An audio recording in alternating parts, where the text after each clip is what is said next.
this means for Trump.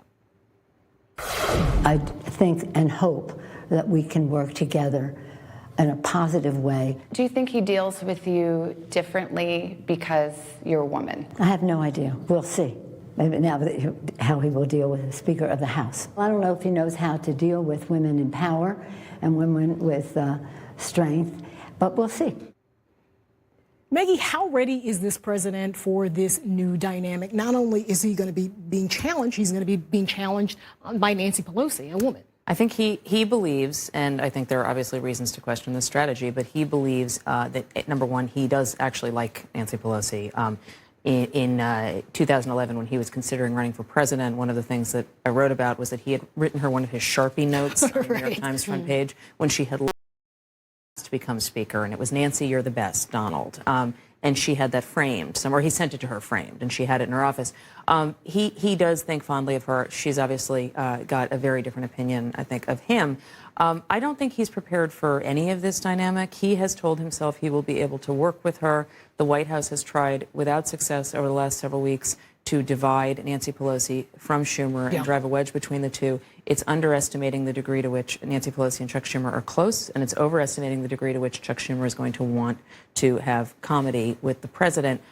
So, I mean, I think that we don't even really know yet what this is going to look like because the shutdown is delaying a lot of the legal issues that the president is facing with this Congress. And he has been warned, the president, by several people, it's going to get much worse. I don't think he has fully metabolized that, because he has never lived through this. Yeah, Eliana, I would just add, like, one point to that dynamic, I think played out yesterday when Trump, his delegation that he sent to negotiate over this shutdown was the Vice President of the United States and his son-in-law, Jared Kushner. Nancy Pelosi sent some aides, and a former administration official said, like, this is a case study of the new dynamic where she basically gave him the middle finger. Yeah. And I'm not sure the president totally picked up on that. Does he know that? Yeah. That he was will like today, a petri dish, study of, I think, what he can expect from Nancy Pelosi going kind forward. of psychological games and shade exactly. Pelosi. I think people really love to underestimate Nancy Pelosi. Look, she's the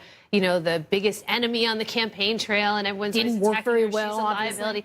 But she is a savvy negotiator. There's a reason she's one of the few people in history to get this job twice. There's a reason that she stamped down opposition to her getting the speakership before it even really happened. She passed this pay-go legislation that was going to be fiercely opposed by the new resurgent liberal caucus. 3 of them, I think, voted against it. She is a savvy negotiator.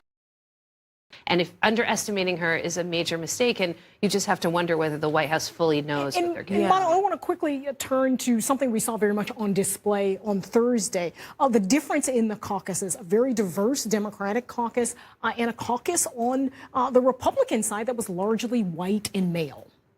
Yeah, I mean, that's when you talk to Republicans, they recognize this is a big issue for them going forward, particularly for women, getting women in the ranks and minority voters and showing a different face for their party.